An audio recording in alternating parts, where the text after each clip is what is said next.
بسم اللہ الرحمن الرحیم۔ سامعین و ناظرین حضرات السلام علیکم۔ Islamic knowledge and history channel میں خوش آمدید۔ سامعین اکرام، آج ہم بات کریں گے وطن سے محبت کی شرعی حیثیت کیا ہے، کیا وطن سے محبت کرنا جائز ہے، قرآن و حدیث کی روشنی میں اس کے بارے میں کیا حکم ہیں۔ سامعین اکرام، ویڈیو شروع کرنے سے پہلے اگر آپ ہمارے چینل پر نئے ہیں تو چینل کو سبسکرائب کر لیں اور بیل آئیکن کے بٹن کو پریس کریں تاکہ ہماری ہر آنے والی نئی ویڈیوز کا نوٹیفیکیشن آپ تک پہنچتا رہے۔ سامعین و ناظرین حضرات، انسان کیا حیوان بھی جس زمین پر پیدا ہوتا ہے اس سے محبت و انس اس کی فطرت میں ہوتی ہے۔ چرند پرند درند حتیٰ کہ چونٹی جیسی چھوٹی بڑی کسی چیز کو لے لیجئے، ہر ایک کے دل میں اپنے مسکن اور وطن سے بے پناہ انس ہوتا ہے۔ ہر جاندار صبح و سویرے اٹھ کر روزی پانی کی تلاش میں زمین میں گھوم پھر کر شام ڈلتے ہی اپنے ٹھکانے پر واپس آ جاتا ہے۔ ان بے عقل حیوانات کو کس نے بتایا کہ ان کا ایک گھر ہے، ماں باپ اور اولاد ہے، کوئی خاندان ہے۔ اپنے گھر کے در و دیوار، زمین اور ماحول سے صرف انسان کو ہی نہیں بلکہ حیوانات کو بھی الفت و محبت ہو جاتی ہے۔ قرآن کریم اور سنت مقدسہ میں اس حقیقت کو شرح و بسط سے بیان کیا گیا ہے۔ ذیل میں ہم اس حوالے سے چند نظائر پیش کرتے ہیں تاکہ نفس مسئلہ بخوبی واضح ہو سکے۔ سب سے پہلے ہم بات کرتے ہیں محبت وطن قرآن کی روشنی میں۔ حضرت موسیٰ علیہ السلام اپنی قوم بنی اسرائیل کو اپنی مقبوضہ سرزمین میں داخل ہونے اور قابض ظالموں سے اپنا وطن آزاد کروانے کا حکم دیتے ہوئے فرماتے ہیں، جو کہ قرآن مجید کی سورۃ المائدہ آیت نمبر 21 میں ہے۔ اے میری قوم، ملک شام یا بیت المقدس کی اس مقدس سرزمین میں داخل ہو جاؤ جو اللہ نے تمہارے لیے لکھ دی ہے، اور اپنی پشت پر یعنی پیچھے نہ پلٹنا ورنہ تم نقصان اٹھانے والے بن کر پلٹو گے۔ حضرت ابراہیم علیہ السلام کا شہر مکہ کو امن کا گہوارہ بنانے کی دعا کرنا در حقیقت اس حرمت والے شہر سے محبت کی علامت ہے۔ قرآن پاک میں سورہ ابراہیم آیت نمبر 35 میں اس کا ذکر موجود ہے، جس کا ترجمہ یہ ہے کہ اور یاد کیجئے جب ابراہیم علیہ السلام نے عرض کیا، اے میرے رب، اس شہر مکہ کو جائے امن بنا دے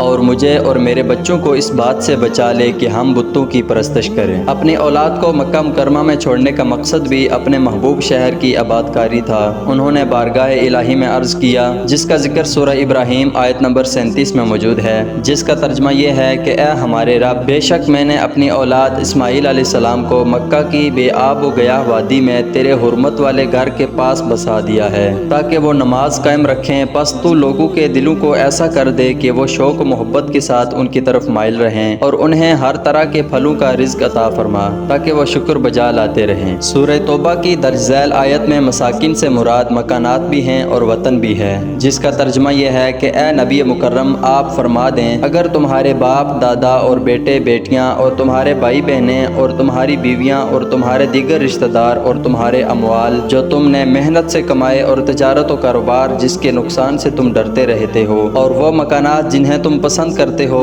تمہارے نزدیک اللہ اور اس کے رسول صلی اللہ علیہ وآلہ وسلم اور اس کی راہ میں جہاد سے زیادہ محبوب ہیں، تو پھر انتظار کرو یہاں تک کہ اللہ اپنا حکم عذاب لے آئے، اور اللہ نافرمان لوگوں کو ہدایت نہیں فرماتا۔ اللہ تعالیٰ نے یہاں محبت وطن کی نفی نہیں فرمائی، لہٰذا اس آیت سے بھی وطن سے محبت کا شرعی جواز ملتا ہے۔ اسی طرح درج ذیل آیت مبارکہ میں وطن سے ناحق نکالے جانے والوں کو دفاعی جنگ لڑنے کی اجازت مرحمت فرمائی گئی ہے۔ سورۃ الحج آیت نمبر 39 اور 40 میں ہے، جس کا ترجمہ یہ ہے کہ ان لوگوں کو فتنہ و فساد اور استحصال کے خلاف دفاعی جنگ کی اجازت دے دی گئی ہے، اس وجہ سے کہ ان پر ظلم کیا گیا، اور بے شک اللہ ان مظلوموں کی مدد پر بڑا قادر ہے۔ یہ وہ لوگ ہیں جو اپنے گھروں سے ناحق نکالے گئے صرف اس بنا پر کہ وہ کہتے تھے کہ ہمارا رب اللہ ہے، یعنی انہوں نے باطل کی فرمانروائی تسلیم کرنے سے انکار کیا تھا۔ اسی طرح حضرت موسیٰ علیہ السلام کے بعد بنی اسرائیل جب اپنی کرتوتوں کے باعث ذلت و غلامی کے طوق پہنے بے وطن ہوئے تو ٹھوکریں کھانے کے بعد اپنے نبی یوشع یا شمعون یا سموئیل علیہ السلام سے کہنے لگے کہ ہمارے لیے کوئی حاکم یا کمانڈر مقرر کر دیں جس کے ماتحت ہو کر ہم اپنے دشمنوں سے جہاد کریں اور اپنا وطن آزاد کروائیں۔ نبی علیہ السلام نے فرمایا، ایسا تو نہیں ہوگا کہ تم پر جہاد فرض کر دیا جائے اور تم نہ لڑو، جس کا ذکر قرآن کی سورۃ البقرہ آیت نمبر 246 میں آیا ہے۔ ہمیں کیا ہوا ہے کہ ہم اللہ کی راہ میں جنگ نہ کریں حالانکہ ہمیں اپنے وطن اور اولاد سے جدا کر دیا گیا ہے؟ سو جب ان پر ظلم و جارحیت کے خلاف قتال فرض کر دیا گیا تو ان میں سے چند ایک کے سوا سب پھر گئے، اور اللہ ظالموں کو خوب جاننے والا ہے۔ مذکورہ بالا آیت میں وطن اور اولاد کی جدائی کروانے والوں کے خلاف جہاد کا حکم دیا گیا ہے۔ اسی طرح درج ذیل آیات مبارکہ میں اللہ تعالیٰ نے دیگر نعمتوں کے ساتھ مسلمانوں کو آزاد وطن ملنے پر شکر بجا لانے کی ترغیب دلائی ہے، جس کا ذکر سورۃ الانفال کی آیت نمبر 26 میں آیا ہے۔ اور وہ وقت یاد کرو جب تم مکی زندگی میں عددن تھوڑے یعنی اقلیت میں تھے، ملک میں دبے ہوئے تھے،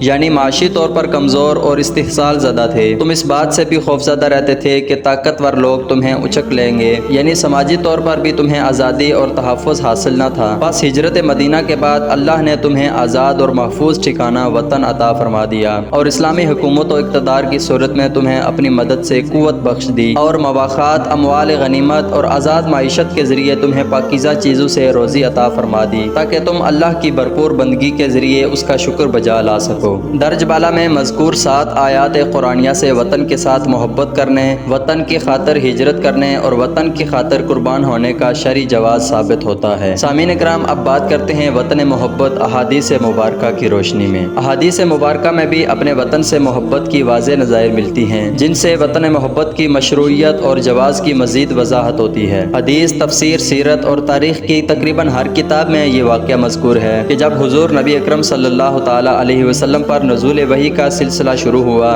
تو سیدہ خدیجہ رضی اللہ عنہا آپ صلی اللہ تعالی علیہ وسلم کو اپنے چچا زاد بھائی ورقہ بن نوفل کے پاس لے گئیں۔ ورقہ بن نوفل نے حضور نبی اکرم صلی اللہ تعالی علیہ وسلم سے نزول وحی کی تفصیلات سن کر 3 باتیں عرض کیں۔ آپ کی تکذیب کی جائے گی، یعنی آپ کی قوم آپ کو جھٹلائے گی، آپ کو اذیت دی جائے گی اور آپ کو اپنے وطن سے نکال دیا جائے گا۔ اس طرح ورقہ بن نوفل نے بتایا کہ اعلان نبوت کے بعد حضور نبی اکرم صلی اللہ تعالی علیہ وسلم کو اپنی قوم کی طرف سے کن کن مسائل کا سامنا کرنا پڑے گا۔ امام سہیلی نے الروض العنف میں باقاعدہ یہ عنوان باندھا ہے۔ اس عنوان کے تحت امام سہیلی لکھتے ہیں کہ جب ورقہ بن نوفل نے آپ صلی اللہ تعالی علیہ وسلم کو بتایا کہ آپ کی قوم آپ کو تکذیب کرے گی تو آپ صلی اللہ تعالی علیہ وسلم نے خاموشی فرمائی۔ ثانیاً جب اس نے بتایا کہ آپ صلی اللہ تعالی علیہ وسلم کی قوم آپ صلی اللہ تعالی علیہ وسلم کو تکلیف و اذیت میں مبتلا کرے گی تب بھی آپ صلی اللہ تعالی علیہ وسلم نے کچھ نہ کہا۔ تیسری بات جب آپ نے عرض کی کہ آپ صلی اللہ تعالی علیہ وسلم کو اپنے وطن سے نکال دیا جائے گا تو آپ صلی اللہ تعالی علیہ وسلم نے فوراً فرمایا آوا مخرجیہ، کیا وہ مجھے میرے وطن سے نکال دیں گے؟ یہ بیان کرنے کے بعد امام سہیلی لکھتے ہیں کہ اس میں آپ صلی اللہ تعالی علیہ وسلم کی اپنے وطن سے شدید محبت پر دلیل ہے اور یہ کہ اپنے وطن سے جدائی آپ صلی اللہ تعالی علیہ وسلم پر کتنی شاق تھی۔ اور وطن بھی وہ متبرک مقام کہ اللہ تعالیٰ کا حرم اور اس کا گھر پڑوس ہے جو آپ صلی اللہ تعالی علیہ وسلم کے محترم والد حضرت اسماعیل علیہ السلام کا شہر ہے۔ آپ صلی اللہ تعالی علیہ وسلم نے پہلی دونوں باتوں پر کوئی رد عمل ظاہر نہیں فرمایا، لیکن جب وطن سے نکالے جانے کا تذکرہ آیا تو فوراً فرمایا کہ کیا میرے دشمن مجھے یہاں سے نکال دیں گے؟ حضور نبی کریم صلی اللہ تعالی علیہ وسلم کا سوال بھی بہت بلیغ ہے۔ آپ صلی اللہ تعالی علیہ وسلم نے الف استفہامیہ کے بعد واو کو ذکر فرمایا اور پھر نکالے جانے کو مختص فرمایا۔ اس کی وجہ یہ ہے کہ یہ واو سابقہ کلام کو رد کرنے کے لیے آتی ہے اور مخاطب کو یہ شعور دلاتی ہے کہ یہ استفہام انکار کی جہت سے ہے یا اس وجہ سے ہے کہ اسے دکھ اور تکلیف کا سامنا کرنا پڑا ہے۔ گویا اپنے وطن سے نکالے جانے کی خبر حضور نبی اکرم صلی اللہ تعالی علیہ وسلم پر سب سے زیادہ شاق گزری تھی۔